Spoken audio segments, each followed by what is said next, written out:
On this episode of the Star Trek Universe podcast, we are talking about Star Trek Discovery, episode 304, Forget Me Not. Right after these messages from someone we don't control.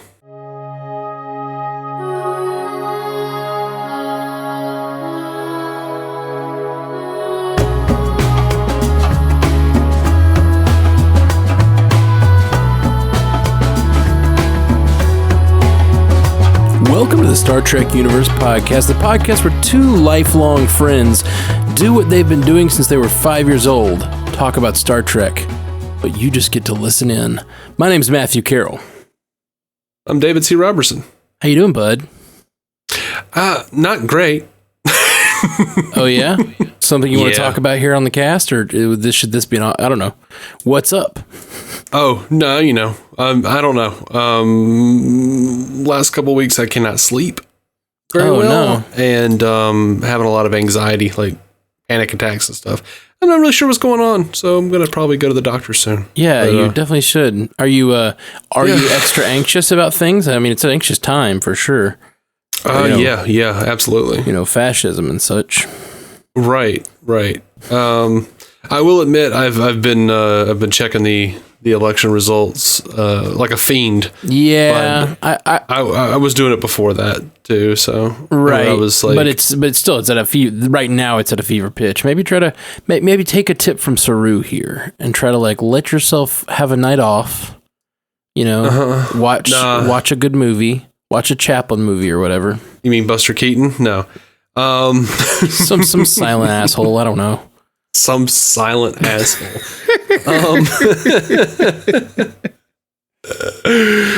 No, I stress out about not doing stuff. I'm antsy. Yeah, stress out about doing stuff. It's just, I don't know what's going on. I hear you. But I do, I will say, I don't know, I've, in my, and a joke about the Saru thing, but I think it's true. I have learned the value the last few years of actually intentionally taking a day off. I've mostly do it when Alyssa really wants to, I'm really bad at doing it for myself, but sometimes Alyssa's like, can we not do any work stuff today? Can we just have a day to, do us or whatever? And when I do that, I always the next day, I'm like, oh, wow, that's why you're supposed to rest. Just have a day. Just have a day where you're not working, you're not slaving away at whatever you do, Anyway, so I encourage you to try to get some R&R, man. Listen to the sphere data. Nah, man, I don't know. The big problem is I stress out a lot when I don't get ththings done. Yeah, no, I get that. So me just not doing anything, I feel like a pile of shit. And then that's you're falling into the exact same thing that I have, and it's the same trap I do, and it's why I work every day. But I just tell you from my experience, getting past that and being okay. And also, let me say this. Well, that's the trick, is getting past it. Every time, I hear you, but every time that's the hard part. Let me help you. Every time I do that and actually take a break for a full day and just really let myself rest, I am way more productive in the coming days. I don't know. That's that. I've learned that. I still don't do a good job of it. But whenever I do it, and whenever I intentionally take a little time off, I come back and I'm way stronger and more effective, because you don't realize how tired you are until you aren't tired anymore. Maybe get a little Anyway, let's talk about Star Trek. Yeah, man. Let's do this thing we do, this podcast here. Yeah. I want you to take a break, but not right now. We got things to do, man. Right. Let me just. Oh God, I forgot. Jason, I was telling Jason I was stressed out. He said he was going to leave some liquor in my mailbox. I haven't checked that yet. Because he did. He totally sent me a message around 7 o'clock. 7 o'clock at night, he was like, check your mailbox. And I was like, okay. That is, we are two different types of friends. Yeah, you guys are. Yeah. I mean, if you need liquor, I got you covered. But I mean, I didn't ask for it. I believe I said, I'm not going to turn it down. It's just really, it's very funny. Okay, let's talk Star Trek. How about it? Sure. We got to see the planet of Trill again. We did, and it was weird. Why so weird? I don't remember it well enough. Like, dude, I don't remember it that well either. I remember the caves. I don't remember anyone getting like horror movie pulled underneath the water. Well, in that defense, the guy said he'd never seen anything like that before. That's true. That was the lantern hung. Yeah, for sure. Lantern and I was fine with it. And she's a human. She's a different species. They haven't had anything like this. So, right. It's a different thing. And it's been 1,000 years since we've last seen the place. Right. You know, it's funny. Like, I've already seen a few reactions online where it was like people saying like, oh, that, you know, she and Michael are in the same place somehow connected to the thing. And it's just all bullshit. And I'm like, you know what? That's my favorite type. First of all, let's just get past this idea that Star Trek isn't just bullshit, because there's so much fun. Like the original series and even Next Generation, the first like 3 or 4 years, man, there was so much like fun sci-fi bullshit that was just, it was just zany and imaginative, and I'm okay with that. And that's one of the things that turned me on to Doctor Who when you and I started watching it back in the day. Yeah. And there was like, God, this is, I remember us sitting there going like, remember how when Star Trek used to be like this and it wasn't like stuffy and all the time just like earth tones sitting on a ship? Yeah, I definitely remember you saying that. My Star Trek has always been the Earth tone sitting at a conference table, and I love that. Yeah, I mean, I do too, but it's, you know, there's got to be a mix. Yeah, I fully submit that like Star Trek is fantasy. Yeah. It is hard sci-fi in the sense that everything is explainable through science and everything you meet is an alien, not some like magical being. But the way some of these things interact with humanity and the way some of the experiences we see are indecipherable from like magic or elves or whatever. These are telepathic. I mean, the Vulcans are the first and best example of this. Yeah. I mean, like we had Spock communicating, like controlling people. Spock controlled people with his mind through solid rock. Like, yeah. Y'all. Come on. This is well-trod territory for Star Trek. I'm just saying, Star Trek fans need to get off their high horse and stop talking about how like it's got to be like absolute science that we know today, because you know what, it's not like every species doesn't have to be humanoid with some bumps. Yeah, like it can all be mental. Like there are so many different versions of reality theoretically. I feel like you should play with all of that, so I'm good with everything that happened here on a conceptual basis at the very least. Yeah, same here.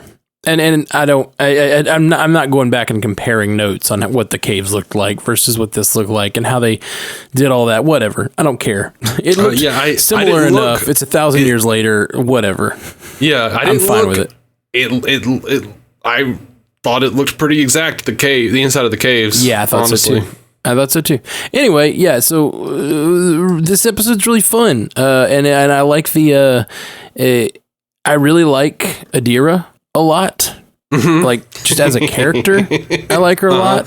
I found her arc in this episode to be really cool, and like when she named all the characters that she is, like when she named her names, I cried. Like, oh wow, yeah, it got me, man. It was nice. That's cool, man. I'm glad you got you. Her finding herself, you know, like when she said, "And I am Adira Tall," I was like, oh yes, you are. I found the little love story a little annoying, but why? I don't know. They were, because any on-screen love story to me, if it feels unearned, feels fake, because it is.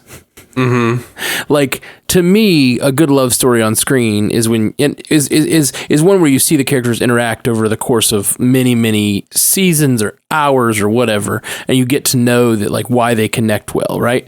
And so when you're just thrown into a story, like, it's not this story's fault. It's no one's fault. It's just like two lovebirds sitting and making. It's really hard to write that stuff and make it not really schmaltzy.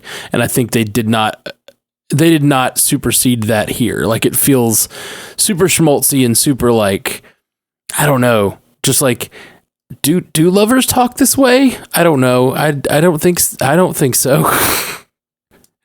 Yeah, I don't think so either. But you know, I may have been just too distracted. This gray character, I could not understand about a third to a half, depending on which scene, of what they were saying. It was like their voice was modulated in such a way. Oh. And I don't know if this is like post-production or if this is just the person's voice. That's really interesting. I did not blame it on the character, but now that you say that, like, I didn't think about it at all, but I had to rewind it about 3 times to go back and read the subtitles. And I didn't even think about it being that character, but it was that character every time. Wow. Yeah. Good call. There was something about his voice that was just not. I keep the subtitles on, and so normally like if I don't hear something, I glance up and read it if I'm not already reading it. But like, there were a couple times where I was looking down at my phone or something, and he said something, and I had to rewind it. Interesting. I don't know what's up with that. What's up with that? What's up with that? Ooh-wee. It's one of the best SNL skits in the last 10 years. Just great. It's just great. I don't know that it's one of the best, but it does stick in your head a lot. Like, I mean, it's really just that one bit over and over again. But God, is it funny? Well, it's that one bit, but it's also the building on that bit where it starts with him just like the fact that it's birthing out of him every time. Like, he just can't control himself. He's shaking a little bit. He's like, they're talking and he's like trying to hold himself in. And then he finally just jumps up and starts. And then, Keenan's so funny, man. He's so funny. And Jason Sudeikis as doing the Running Man in like a in the background. Is one of my favorite things. They even did one recently, when they did, they were doing the quarantine episodes, like SNL from home.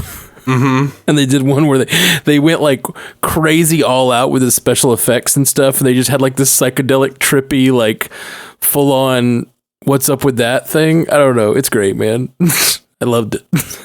Yeah, man. Yeah, it's good. It's fun. So that's the main thrust of this episode, I would say. There's an A plot and a B plot here. The A plot being they go to Trill. They need to find Senetal's information about, and they do. They get the coordinates, and they get more than that. I'm super excited about Tal as a character and knowing. I don't know. That was such a great well of stories for Jadzia.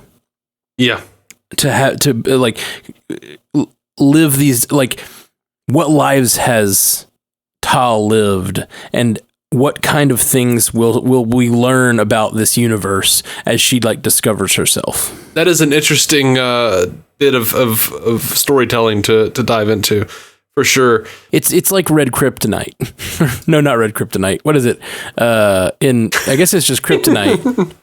In Smallville, right? Like, that's always my example of a thing you put in the story that just allows you to have lots of stories later. Like, you can be creative with this thing that, and in Smallville, for the uninitiated, in Smallville, they try to explain away the reason young Superman can have so many adventures in his small Kansas town is when he crash landed, a bunch of kryptonite crash landed, and it caused a bunch of metahumans, basically. And so he's Scooby-Dooing it around fighting different whatever small town alien influenced metahumans. It's really funny that you bring up Smallville, because when we were talking about romantic people not are you needing to see build up for romantic couplings to make sense to you on screen? Yeah. Like, I almost said, oh, so what, the first episode of Smallville, Martha and Jonathan Kent didn't seem like they would have been married for 25 years. I totally, like, I swear to God, I was like really so funny. Close to saying it. It's really funny. What was it last week that we called out something that Jason had just told you about, and then I brought up the same thing? I don't know. Anyway, I feel like we're eating our own tail right now. It's okay. Hey, man, you know what? That's who we are. There's no reason to be afraid of that, man. It is who we are. It is who we are. So anyway, like it's like that with the kryptonite in Smallville, where like, oh well, now we have an endless source of stories, and I feel like that with the symbiont.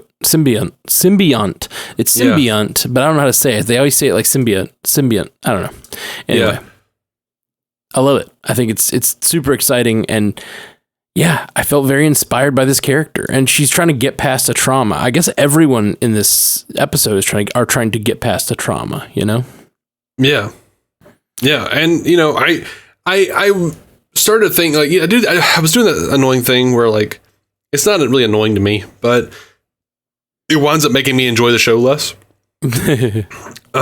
So in that way, it's kind of annoying.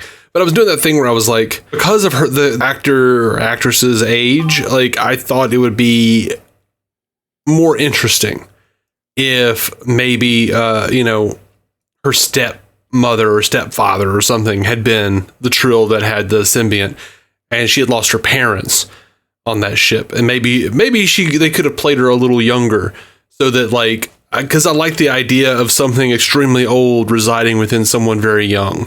You know, and like informing their decisions. I like that too. I think we'll still get that. Yeah. We still have 5 other hosts that they can draw stories from, and like Cindetal was pretty old at least. Yeah. And I think we will definitely get those stories, and we will get that sense from her. I felt like she changed. She started being, and it was the same thing. Actually, it reminded me a lot of what Jadzia had said about herself. She said she was always sort of unsure of herself, and then once she got the symbiont, she like focused and like felt more sure of herself and felt like she was more powerful to some degree. Like she gained confidence, and I felt that in this character. Once she connected with all her previous lives, you could tell she just like locked into who she was. She was not worried about you know, one of the things she says before she gets off the ship, she says, just make sure I don't disappoint anyone.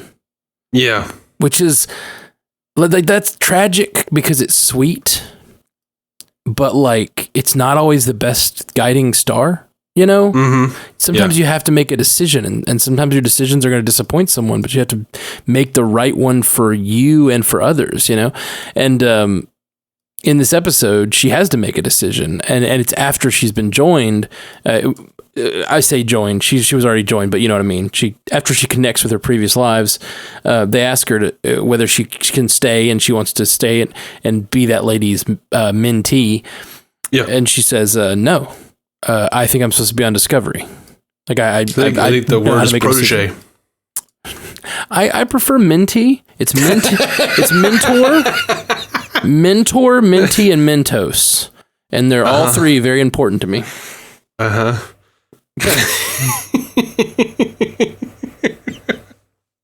Fresh goes better, man. I prefer Futos.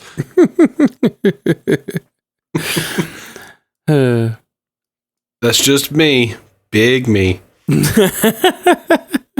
I liked it. Foo references. I tried to combine the word foo and references, but references. Okay. Man, what a freaking great band. They've just been such a great band for so many years. I know. They really have. The Foo Fighters. It's just freaking awesome. And like, I don't think they get the credit they deserve, honestly. Well, only because rock music isn't nearly as... Well, let's be honest. Like the butt rock guys killed rock for a while. Like the Creeds and the Puddle of Muds and all those assholes. Yeah, Hinder, all those guys really kind of. I agree. It lost its way. It lost its heart. And I mean, if we're being honest, rock always had this like strain that was very like a little too on the nose, as it were. And like a little too macho, and that's not what I like anyway. I like something with a little art to it, a little emotion to it. And I think there's great art like that. I think the grunge era has some wonderful stuff, particularly. But then, it got weird there in the 90s, late 90s. It got aggressive, but not like in an angsty way. It just got kind of rapey, if I'm being honest. Yeah. No, I'm with you, man, and I don't like it. Like that. It's like it becomes like a parody of itself when Nickelback starts a song with "I like your pants around your feet." Like oh gosh, yeah. This is I mean, there's a long history of rock and roll being misogynist, but like as culture moves forward. You sort of expect the music and the themes of the music to go with it, and that did not. That stuff stayed in the 70s and 80s, I guess. Anyway, but it was like a backlash from like emotional rock that was going on of the day, and it really is where like just kind of assholes go to listen to music. Nickelback, destination for assholes since 1995. Until Hinder took it over, and that was weird. I don't even know Hinder. Oh God, I'm sure I know some of the songs. A whole period of time where they were like actively going into interviews with friggin' Rolling Stone and other major publications, like shitting on OK Go because that's not real rock. I'm like, dude, OK Go who is cares? Freaking best. OK Go is OK Go was fantastic. Yeah, they really are. And like not just their like silly videos. Their videos are great. Their videos are what put them on the map. But like their music is awesome. Every album is solid. Everyone so good. Okay, anyway, back to Star Trek. Star Trek. We're in a mood tonight, my friend. We're in a mood. Hey man, whatever takes my mind off of grinding my teeth. Indeed. Well, the other big storyline in this episode is the crew is anxious. Yeah, that did wonders for me. Yeah. Let Saru teach you a lesson. No, man, it wasn't Saru. It was the Sphere AI. He has a theory. It's the Sphere AI. Oh, it is. It was even the same actress starting to come in. Oh, do you mean from the future episode or whatever? Yeah, man, from Calypso. Calypso, that's the name of the short trek. Okay, yeah. See, I agree that's where that's going. That is the AI from the future. But is that the Sphere data? Or, I mean, I guess we don't know that for sure, but we know that. We knew that last year. I don't know. Yeah, I don't know. I think you're right. I think Run you're the tapes. We had this theory. I know, I agree. I think you're right, and I think that's true, but I also think we also have all this stuff about control could still be kicking around. So I feel like I need to go back and watch that last episode. What did they do with control? Like did they deactivate those nanites? Or I don't know. I just hope it's not control. I really don't want control back. But for sure, this is the AI from Calypso. Like this is, I mean, she's showing them old movies, and they did. Yeah. It was Annabelle Wallace. That's really neat. They had like both Annabelle Wallace and Julianne Grossman like coming in, and it was fluctuating between those two voices. So do you think definitely? So what do you think's going on with Detmer? Is she just feeling anxious like the rest of the crew? Was this the culmination of that storyline that she had a problem when she landed? Is this it? Is it just an actual human problem? Everybody's having all these theories about it being control or something with her implant. I don't know. I think it's hard for me to say because as an audience member who knows too much about narrative, I have what I think they're going to do. But we saw how well that worked for me on Picard.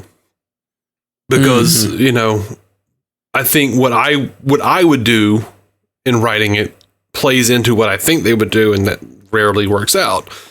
So, the way they are playing it, where, she's talking about Stamets' blood on the deck, and it might just be a PTSD thing, and that would be fine. If not a little anticlimactic. I think it would be, kind of a falling on a whimper, that storyline, but at the same time, I don't want her to be possessed by control. I want control to be over. I don't either. And I actually find this resolution to that storyline to be far more fascinating. Mm-hmm. Like the fact that all of us Star Trek fans were like, oh, what sci-fi problem is here? And then we're like, oh, right, human beings have problems. Yeah, and I think I would rather it be some combination of human stress, but like also like something not control, just something else. Like it's just something else screwing with her implant a little bit. Everybody else is on edge too. So, I mean, them playing it up like she was the first to have this issue. It does feel like they were building up to a little something more. Yeah, I agree. I feel like something else should happen. I just don't want it to be control. Right. I personally would be okay if they left it here. Like, honestly, I'd be okay with it. I kind of like it. I kind of like that. Like, we all were guessing what was wrong with her for weeks, and then it's like, oh, she just has like a serious issue. Like, she's just really mad because no one appreciates her. Right. Like, she's really mad because nobody appreciates her, and she's really stressed and anxiety ridden. Yeah. Like I kind of dig that. I liked Culber in this episode. Oh yeah, he was great. You almost forget that he's not the chief medical officer. He's making all the reports to Saru. He's talking to everybody.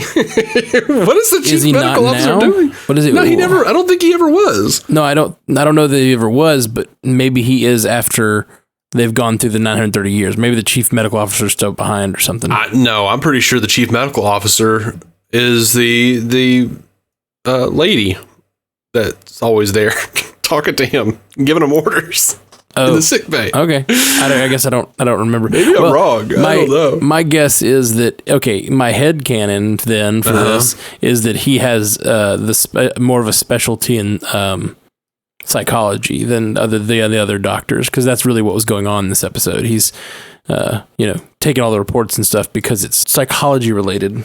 Right, maybe. Or maybe he just has more experiences, like he was talking to Burnham. Yeah. Maybe he has more expertise in that area. Yeah, I liked him a lot. He's just wise and fun to listen to, and just the actor really kind of killed it. I just thought it was really, really well done on everybody's part.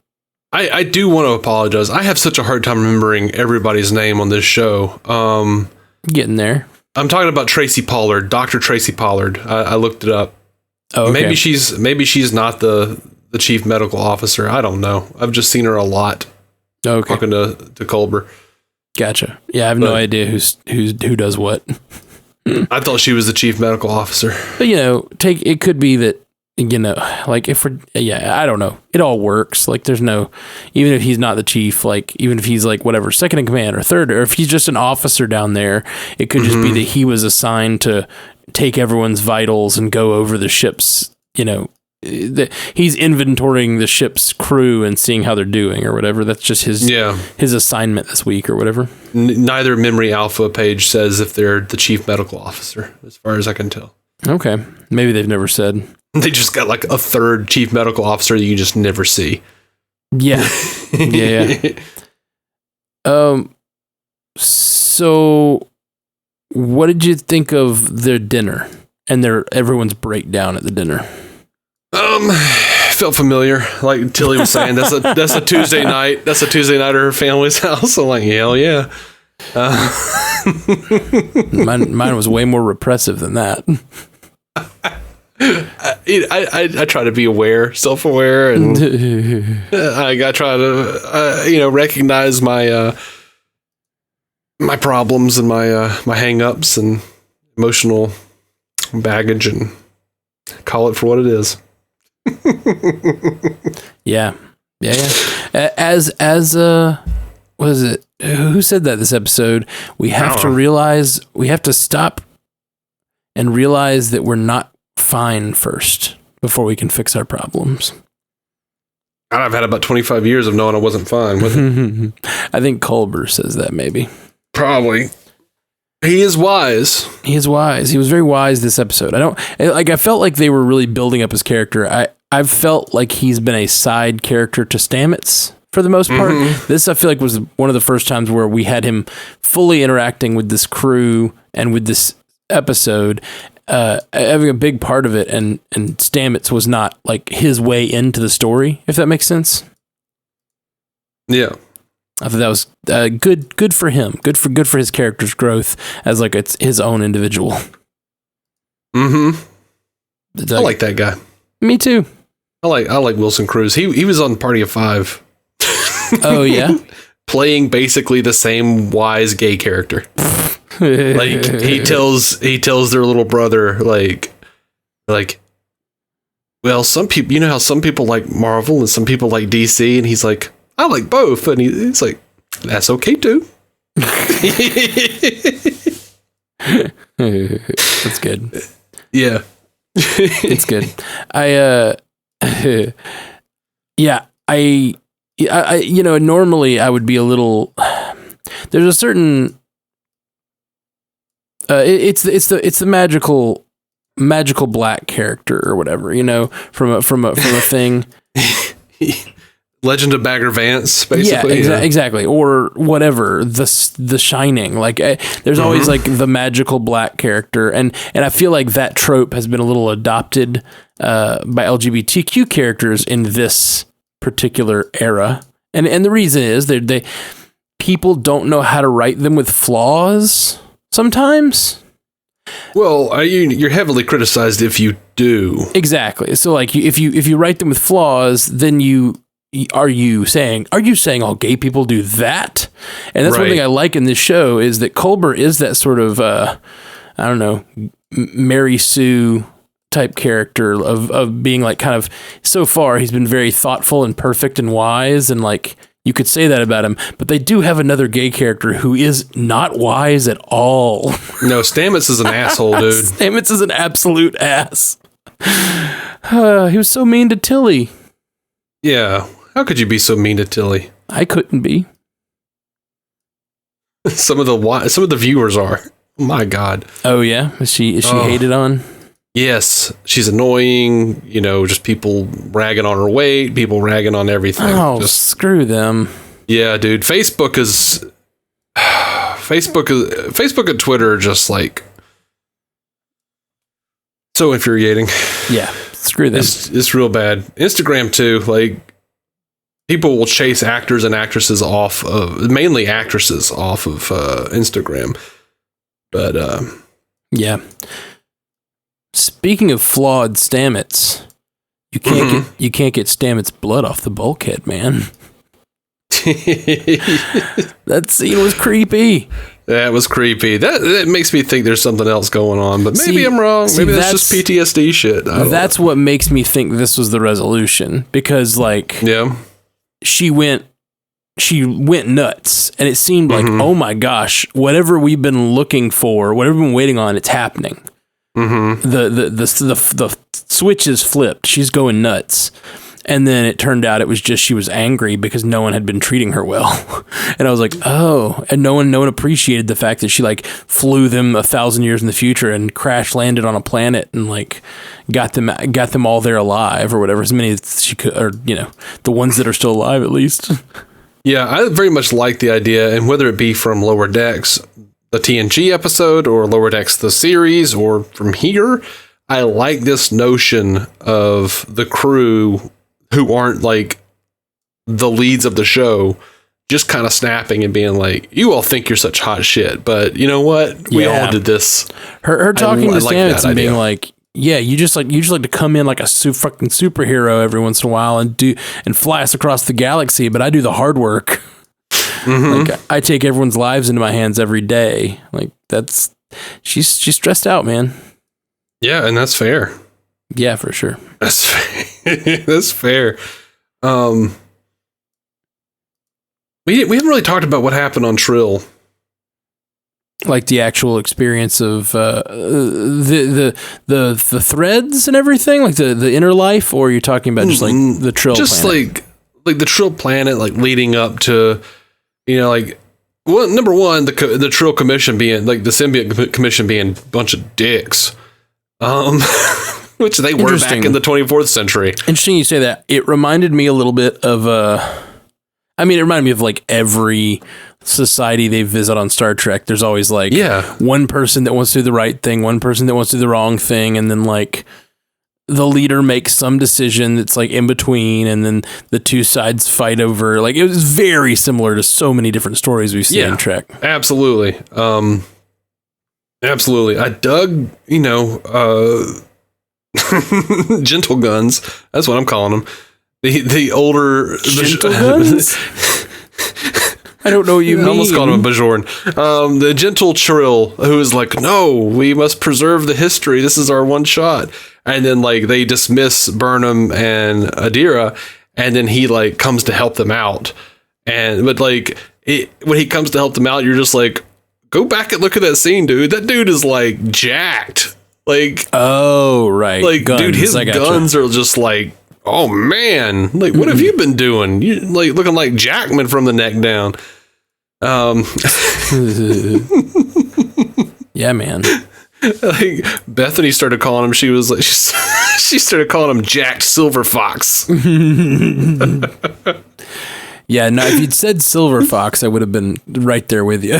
Yeah, dude. Like in the caves, she was like, "Shoot, Silver Fox can draw me some bathwater." Silver Fox can explore my caves. Oh, you went too far. But when they were in the communion, and Adira's like running around scared of the tendrils or whatever, Bethany goes, "She looks like Adira in the headlights."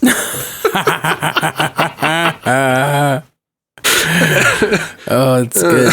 Good job, Bethany. Like, this is why. This is the reason for the marriage.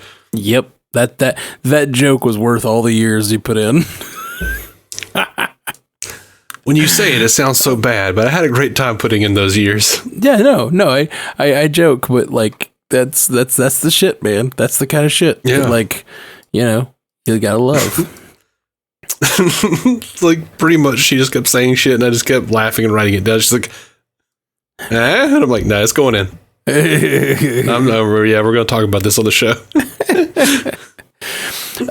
As I liked in the Trill stuff, I really liked her story and getting to find out her story. Like I said, the romance, I don't know, it was just hard to resonate. But like when Gray is laying dying on the ground, and she says, "I know I'm not Trill, but I'll keep them safe." And they just had the conversation about trusting, and like that's the most important thing for the Trill, to be able to trust you and choose you. And then it comes back a little later, and it says, they say Tal chooses to accept you, and it's just really nice, man. So we're left with a couple of things. One, they did not show what hit the ship, and unless I just don't remember, they didn't say what it was either. You just saw it just looked like some sort of a dark mass coming at the ship through the window that wound up killing Gray. Oh yeah. I didn't see anything. I did see like a dark mass. Okay. Yeah, it was like the smoke monster from Lost or something. Yeah. I'm assuming that might be like an interpretation from her memory or something, but yeah, maybe. I feel like that is a mystery they're setting up. Like that is a question they're giving to us to be like, what the hell was that? And is it coming back? Like, are we going to come back into that and figure it out at some point? And of course they leave us with the whole like space cases situation where now Gray is like showing up and talking to her. I don't know if you know Space Cases. It's an old Peter David show. I don't, but I gotta get it.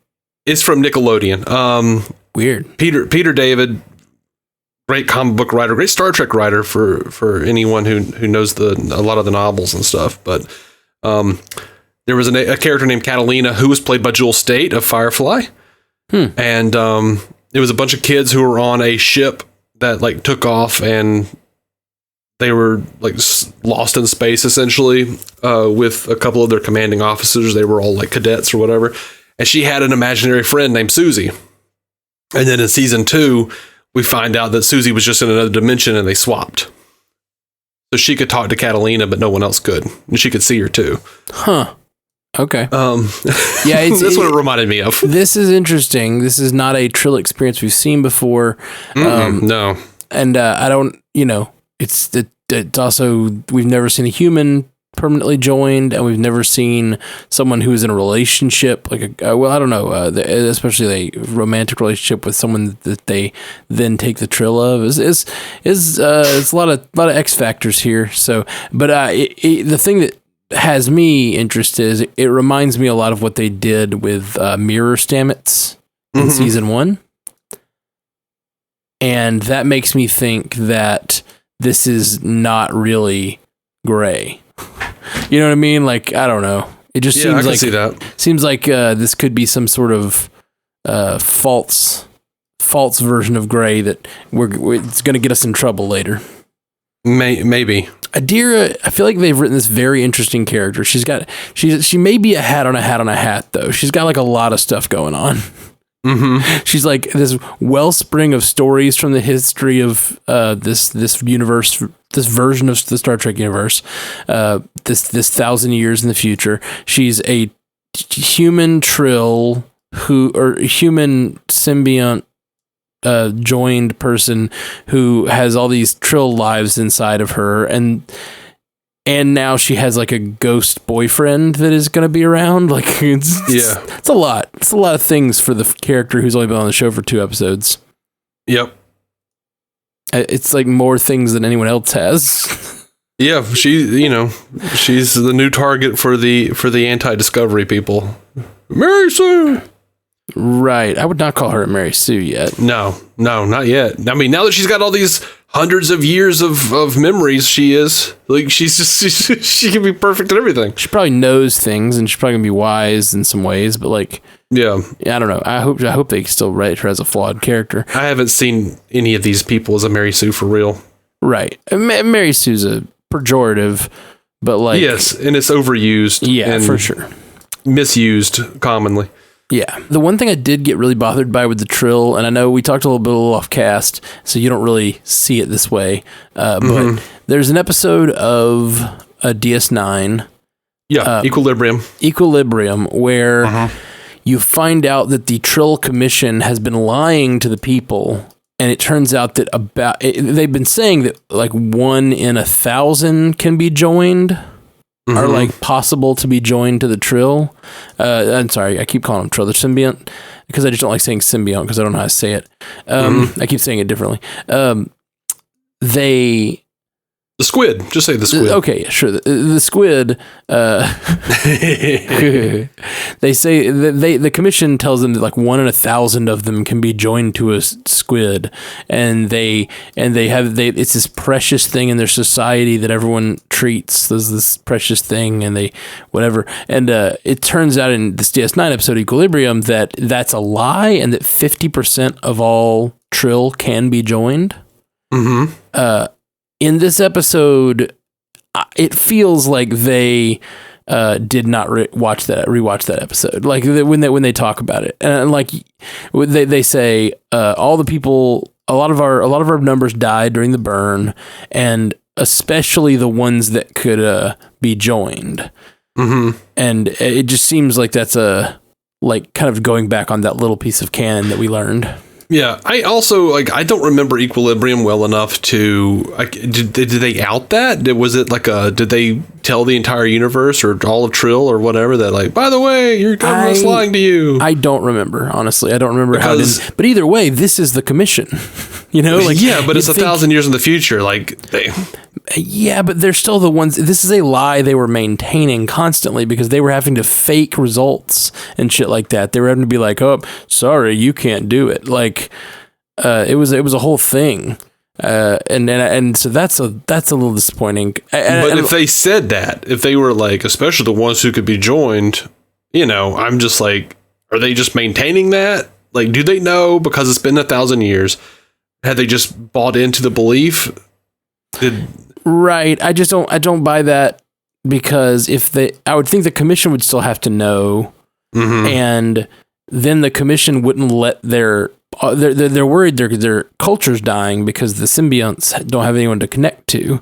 They're losing the memories of their culture, and that's like they're allowing that to happen just because they maintain a secret. Like I don't think so. I think the writers of this just didn't remember that was the case.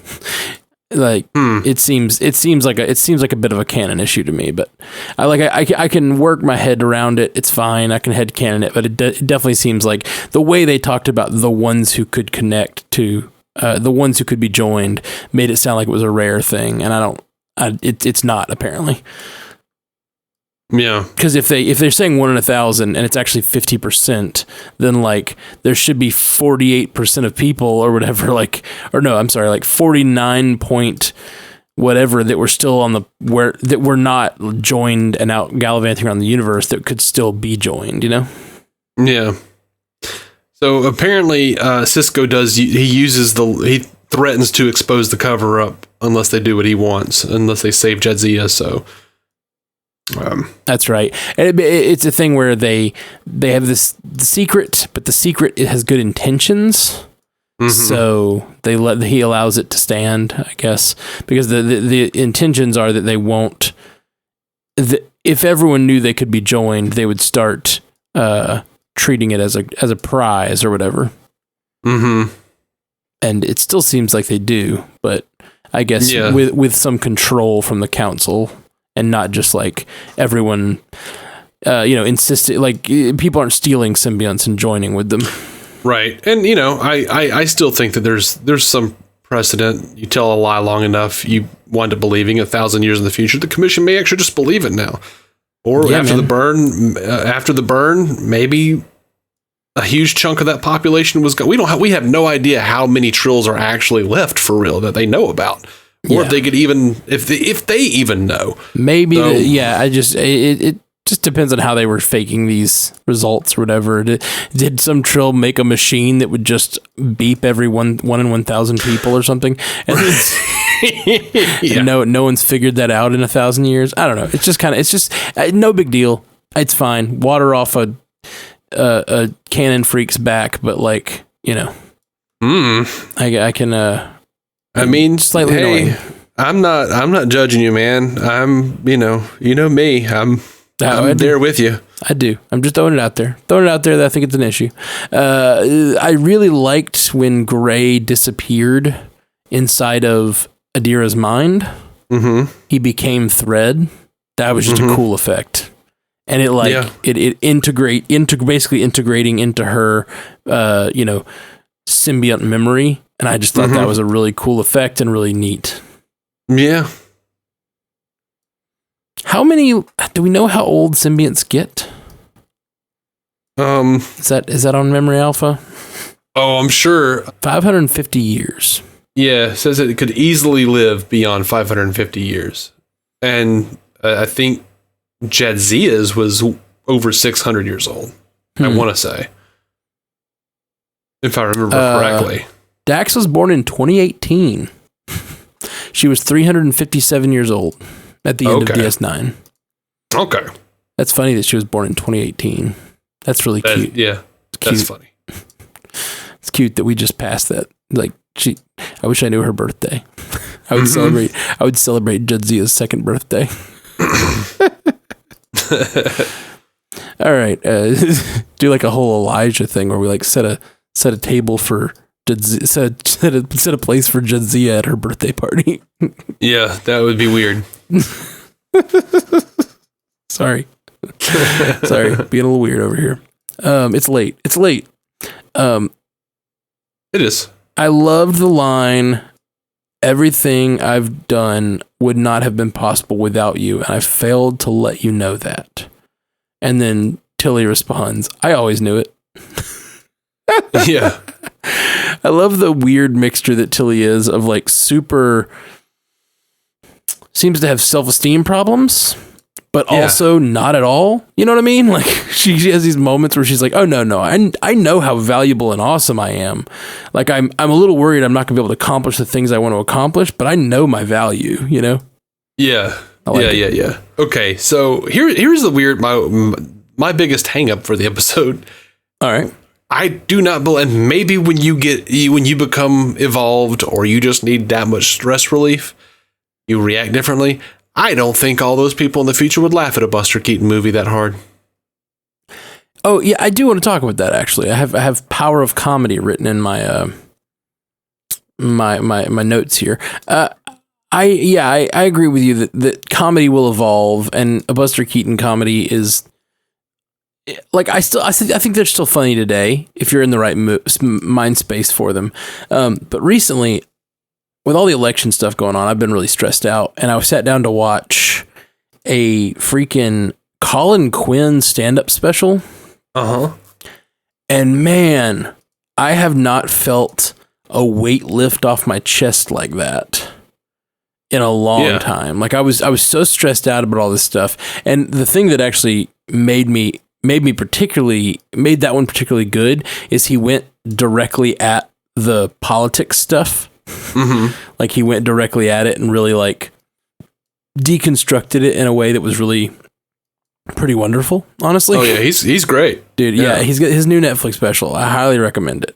I'll get to it. It's I don't even know what it's called, but it's like he's very much just like talking about the red state blue state thing. And it's on my list. Yeah, in the middle of this political season, like it just the way he deconstructed it made me really really happy. I laughed a lot, and there was such a catharsis with it that when I when it happened, when I was watching this episode, it's actually that I thought so. It's called Red State Blue State, Colin Quinn, Red State Blue State. When they showed that on this episode and all these people laughing, I was like, yeah, that like I hear you that a Buster Keaton movie might not be the thing that would do it, but I can absolutely see. I connected with the idea that comedy can make you release that tension. Right. Now I can headcanon a way that it was just like, this was a surprise. This was not like some emergency because he just told everyone to report to the hangar bay. I can get down with the fact that like that was a surprise. That was a huge relief in of itself, but like laughter is infectious. So if like 5 people are laughing at the Buster Keaton movie, other people are going to start laughing at it. Right. I can get behind that notion. And also, you might be laughing at different things than like the people in the 20s were laughing at or whatever. You know, you might be laughing at the production. It's like we watch whatever old movies now and we laugh at them, but it's like a different kind of laughter, you know? Mm-hmm. It's a little meaner. I mean, I kind of don't do that very much. I'm kind of like, it was the old days. It depends on what they had. Depends on the kind of thing. Yeah. Depends on the thing. Like, there are very bad movies that are funny because they're bad. I mean, it's a whole Mystery Science Theater thing. But I agree. It's a little weird, but I'm it's fine. I think the idea is that they're just watching something that's universally funny, and it was recommended by the computer. Yeah. That is apparently protecting them? ? Yeah, I mean, I would assume. I don't know. I'm not so sure. I'm interested to see what happens and where that goes. Like who is this computer? Is it the Sphere? Was like the Sphere data? Is it like a consciousness? I think it would have to be, right? They know that it tried, like it downloaded itself there to protect itself and then protect its work that it had been doing. So I'm assuming it's conscious. And you're out in the middle of space for that long. You're lonely, man. Yeah. It's just interesting because when we watched Calypso, we had this idea, I think, that like it had been there, whatever this consciousness had developed by being there for 1,000 years. But now we know they jumped 930, and now we know they've only been in this time for what we don't know, but weeks probably, and like it's already, that consciousness is already there. Like this is not a development over time. This is a thing that's just there. Yeah, which, if it was this, I can't remember how long they said the Sphere was around for. A long time. I remember it was it was a long time. So if all it needed was the interface, and like to start like it needed the interface, and then to just be like, oh, this is what these people are about. Gotcha. I can communicate with these people, and this is, a way for me to do it. Like, there's something kind of beautiful about that. I like that, and I really hope that there's nothing untoward about the sphere becoming the AI of the ship. Like, I dig that in a lot of ways. And, I do too. Have you seen Solo, the Star Wars movie? No. Do you care about spoilers for Solo? No, I've seen A New Hope. Well, I thought this was actually pretty. This is one of my favorite parts of Solo. I actually thought Solo was great. People don't like it, but I think Star Wars fans don't like it. I think if you don't care that much, if you don't have this super protection of Han Solo and who you think he should be and what a Han Solo movie should be, it's a pretty good little movie. I liked Force Awakens. I haven't seen the third one, but I think Last Jedi was the best one out of all of them. So yeah, I think Last Jedi's. I think Rogue One is probably the best Star Wars movie in my opinion. I basically feel the opposite of what everyone else feels. I think it's the best. I think Rogue One's the best, and probably Last Jedi's second best. All you Star Wars fans out there, you can just go ahead and you can hand us unsubscribe from our show because we're the Star Trek Universe podcast. There's a reason we're not big Star Wars fans. We're Star Trek fans who like Discovery and Picard, and we only like the new Star Wars movies. Yep.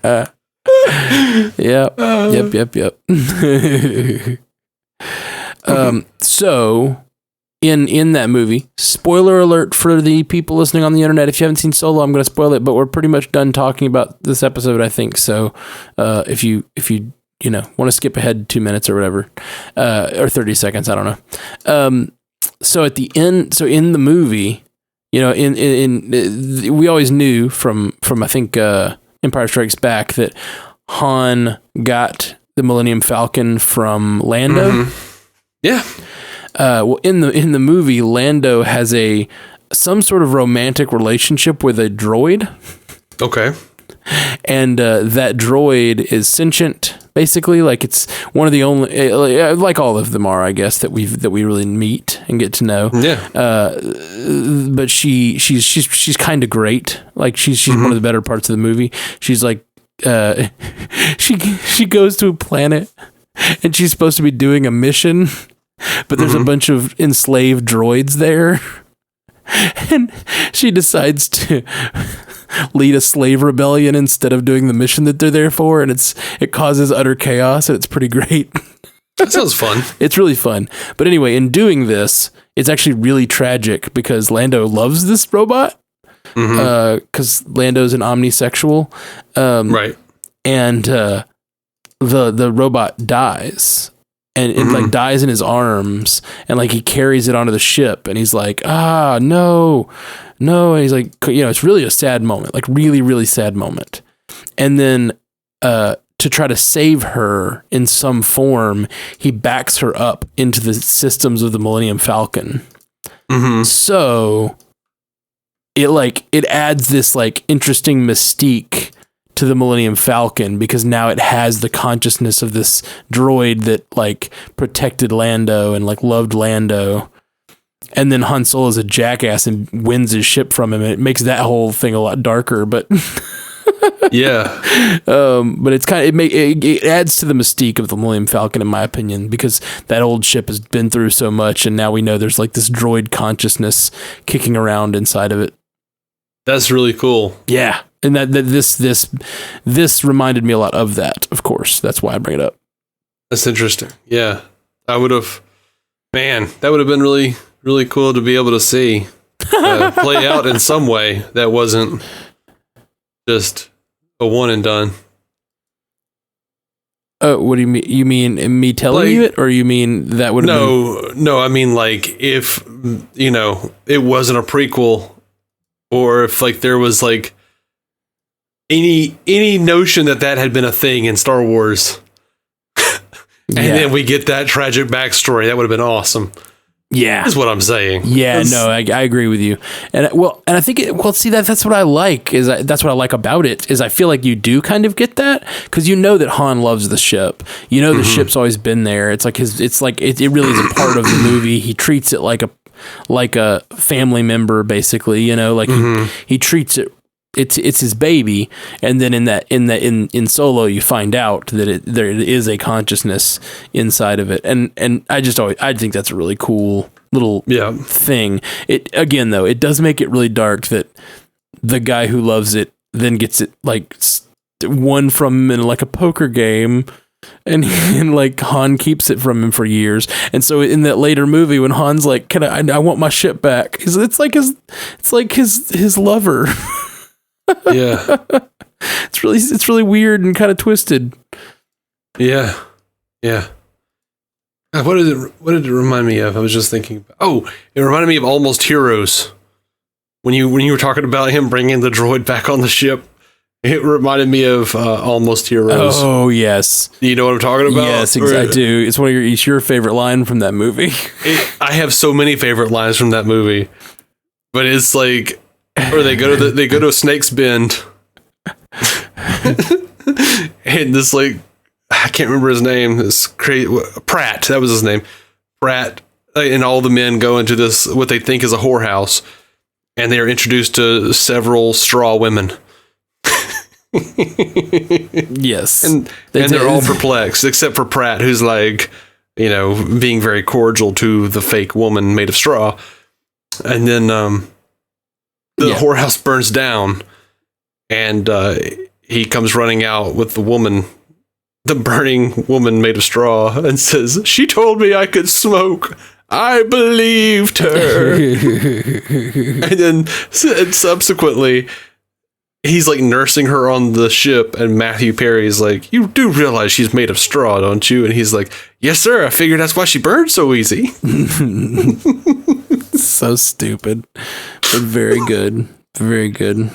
It's such a funny movie. It's so stupid, but it's so funny.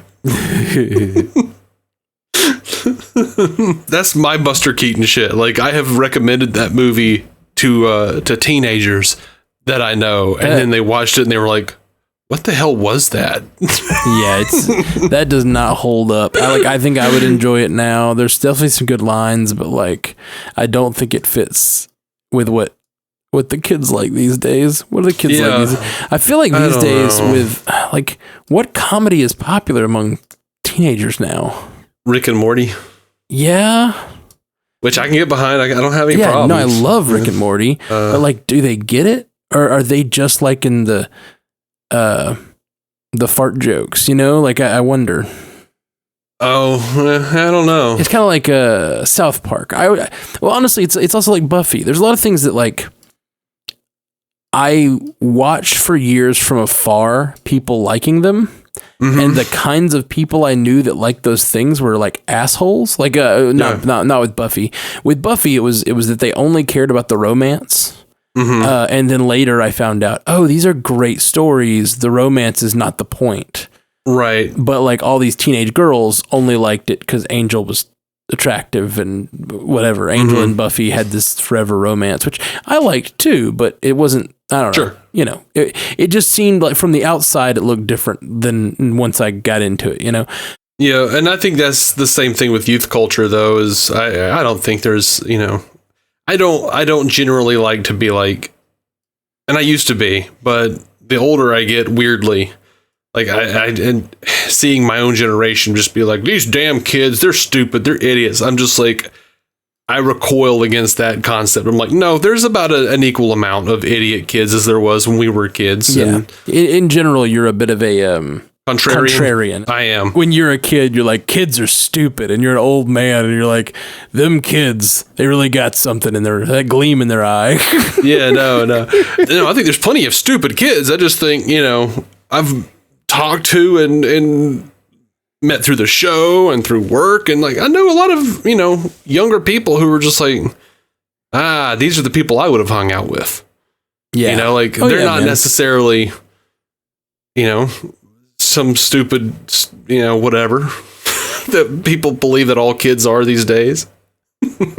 Yeah, no, for sure. There's definitely not it's just every generation has, different kinds of people in it. And quite frankly, I just think, it's sort of like how everyone says the Saturday Night Live has never been good since they were a kid. I'm like, yeah, that's what your parents thought too. Yeah. Like everybody thinks it's the best when they're 13, and then everything after that is awful. And it's just not true. Saturday Night Live has always been about a third of the way good. Because they're doing live comedy sketches, that they produce once a week. Like it's pretty. It's a tough life, and then you get some good stuff, and you just I think at that age you just remember the really good sketches, and you joke around with your friends about them, and they become the thing. Anyway, I guess we should probably stop podcasting. So we have to talk about Star Trek in about 20 minutes. I'm good, but whatever. Anyway, I really appreciate you guys checking out the Star Trek Universe podcast. I haven't pumped about the season of Discovery. It's been pretty great so far.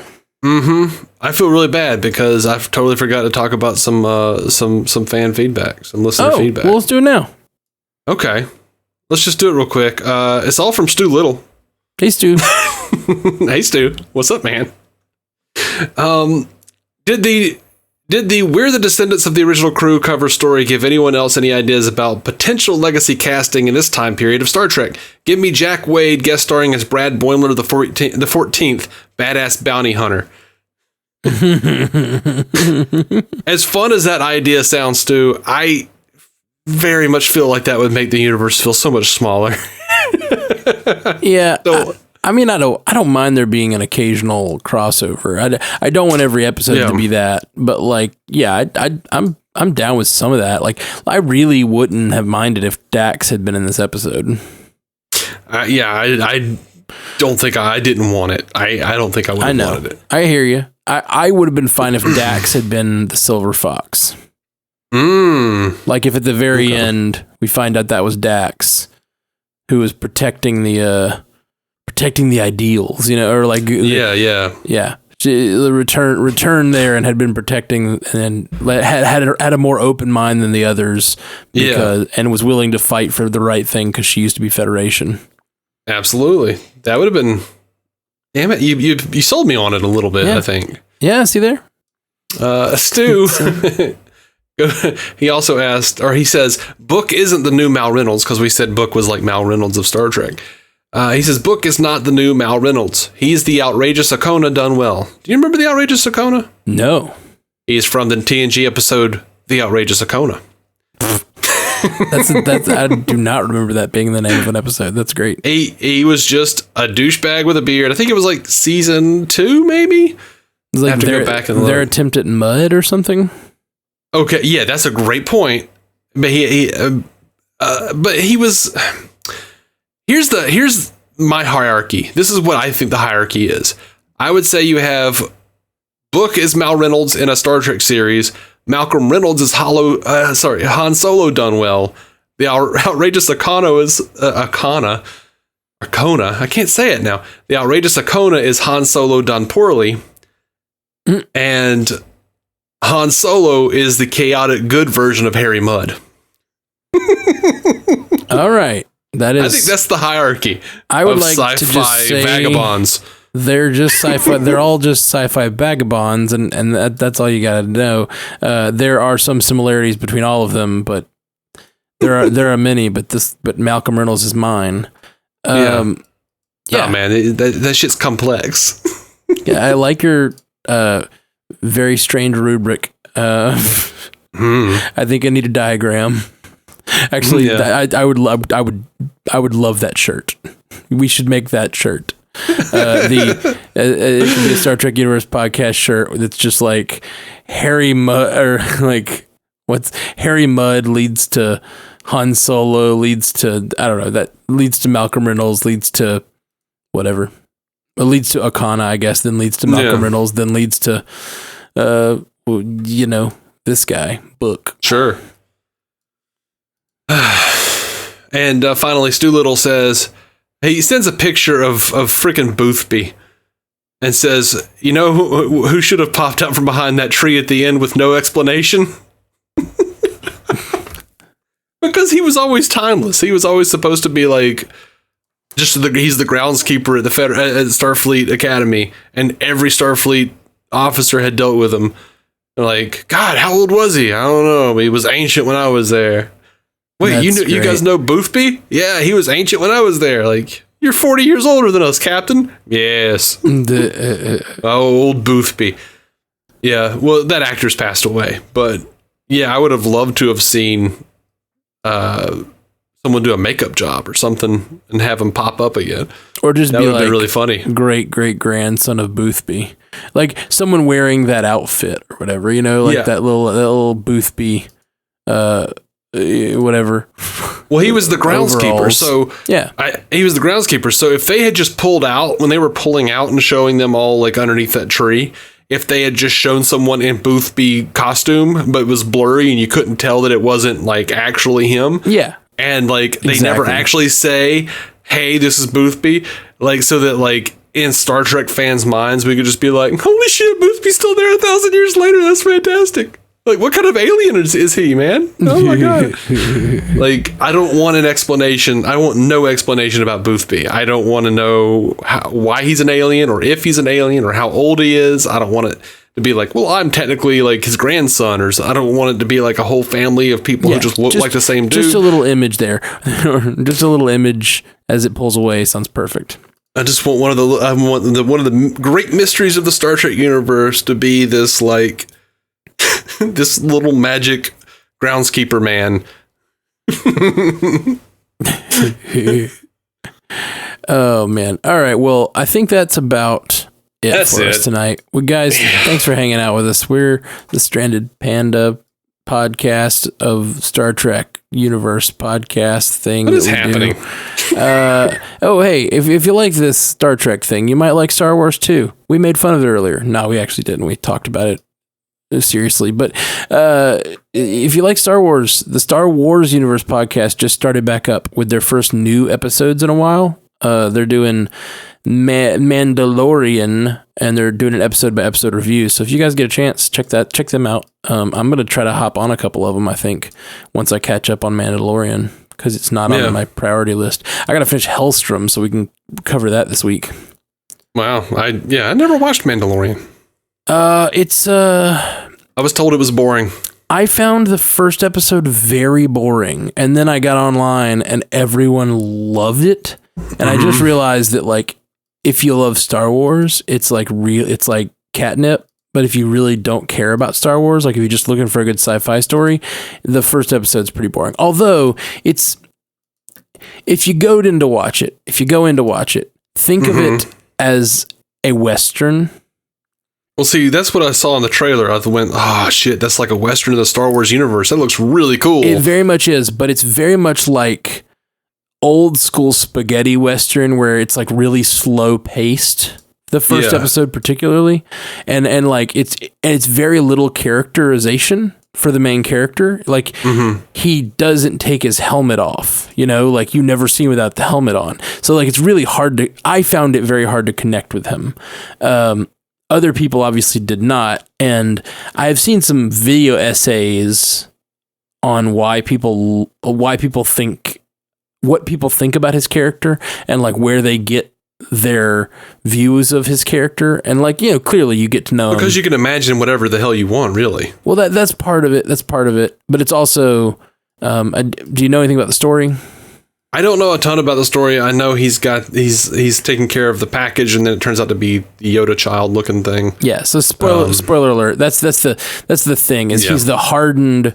It's the classic Western trope of he's the hardened gunslinger who comes upon an innocent child, and then he can't deliver the package and decides to run with the baby Yoda. And I'm fine with that. That doesn't bother me at all. It's super good. Like it's a good little tale. The first episode to me felt like Star Wars wank. Like it was like, look, it's this and look, it's that. It's the thing from Star Wars, and including the ending when he opens the package and it's a Yoda. Like you're like, right. To me, it just felt like, oh, this is all Star Wars. If you like Star Wars a whole lot, you're gonna love this. And if you don't care, there's not much there. Yeah, but as the series developed, I do think that it got to a much better place and more interesting. And there's some really great parts in it. Some like really, really great parts in it. And I'm actually really excited for season 2, but I haven't gotten to it yet. Yeah, I'd like to get caught up on all the Star Wars. Like at least all the live action stuff, including The Mandalorian. I'm trying like hell to get through Netflix's Marvel stuff, and oh yeah, I've finished Luke Cage, and I've watched season 2 of Jessica Jones, and I'm in the middle of season 2 of Iron Fist. And, I'm sorry. Yeah, but it's not as bad as season 1. I agree completely. How far are you in? 3 or 4 episodes. They just had the big dinner with Danny and Colleen. Just had the dinner with Joy and Guy. Yeah. Davros, whatever his name. Davros. Yeah. Davros. Exterminate. Davros is different.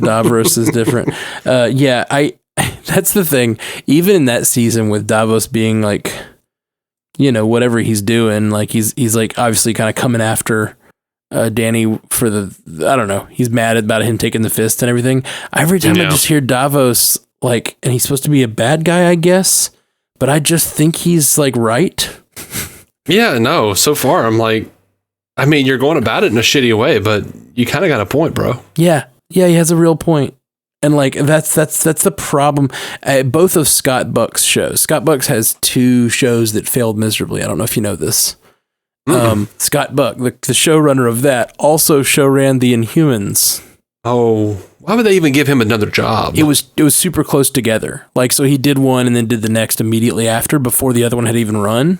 Oh, jeez. And it was just like, oh, he's bad. We should not have done that. And I hate to blame it on one guy, but it's like the problem is very clear with both shows, season 1 of Iron Fist and Inhumans, and that problem is he never gives us a reason to care about the main characters. Like I don't know if you saw Inhumans, but it's not worth watching. So I never did. Yeah, I'm going to spoil it. It basically, I mean, I'm not spoiling anything big, but basically the plot is the royal family of the Inhumans, and there's like a guy who wants to stand up to them and be like, and take over Atala or whatever. Mm-hmm. And like, and he's the guy's just right. They've been shitty leaders, and they've like let half their people get enslaved, and like they have personally enslaved their people basically. And like a guy from the lower, anyone who doesn't have a good power, like a good inhuman power, gets put in the mines to work. And it's like this guy like rises from the mines to take them down or whatever. Yeah. And it's like, yeah, he's right. He's the good guy of the story. Like, right. He's kind of a jackass, and the actor plays a good villain, but like he's just right. Like and they never give me a reason to care about the Inhumans. And they do the same thing with Danny Rand. Like Danny Rand's just the only reason he's the protagonist of that show is that he's the protagonist of that show. There's never a reason for me to care that Danny Rand, I never get a sense that Danny Rand is trying to do the right thing, really. Well, maybe trying, but never actually does. Mm-hmm. At least for the first season. Second season is a little better. And I'll pull it back to Star Trek. Like, you talking about that made me think of like, man, that's one of my primary issues with Star Trek Nemesis is like, up until the point where he's just like, we must kill everything in the Federation, and Picard is a mirror for me, and all that bullshit. Like, oh man, Shinzon had a point, man. Yeah, like, he was right. Yeah, I would have rather like they had structured that movie differently so that the Federation decides to like say Shinzon starts a civil war, right? And for the purposes of their treaties and all this stuff, Shinzon is trying to get the Federation. Like, what? Yeah, this is a much better movie. Here's Nemesis for you. Shinzon rises to power and starts a civil war where the Remans and Romulans are going at each other. Mm-hmm. And he reaches out to Picard for help. Yeah. And because of their treaties and fear of starting a war with the Romulus, they don't help the Remans. And then he's like, oh, well, my people are just more oppressors. You're just part of the same system. I'm taking you all down. And that's an interesting character. Like the one that never really does. He takes the turn to do something horrible, but like he never really is wrong. You know what I mean? Yeah. Like I would much rather it be something like that than just like loose philosophical bullshit about like, I'm your clone. We are the same. Like, no, dude, let's actually see like what Picard would do like on the opposite end of this thing, like as an oppressed human in the Riemann mines. Like that would have been dope. Like, yeah. Instead of just turning it into I'm getting crazy, I'm dying now. Whoa. Yeah, I agree completely. I just much more prefer like a realistic enemy like that. All right, well we've yammered on. We have bloviated. What's the word I'm looking for? Bloviated about many things that are not related to this episode of Star Trek. But I mean, it's all Western narrative. Welcome, folks, to the Western Narrative Podcast, where we talk about whatever Western narrative we feel like. Yeah, except for when you start bringing up spaghetti westerns, and I'm pretty sure they won that lawsuit. That was based on whatever that movie was. I can't remember now. Like, freaking Sergio Leone ripped off an Eastern narrative for a Fistful of Dollars. Oh yeah, I'm sure.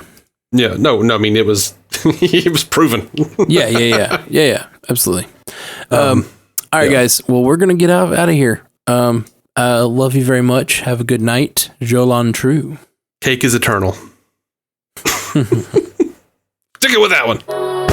Thank you for listening to the Star Trek Universe Podcast, a Stranded Panda production. If you'd like to hear more from David C. Robertson, check out the DC On Screen podcast or maladjusted.tv for his web videos. If you'd like to hear more from Matthew Carroll, check out the Marvel Cinematic Universe podcast or listen to his music. Just search for Matthew Carroll anywhere you get music.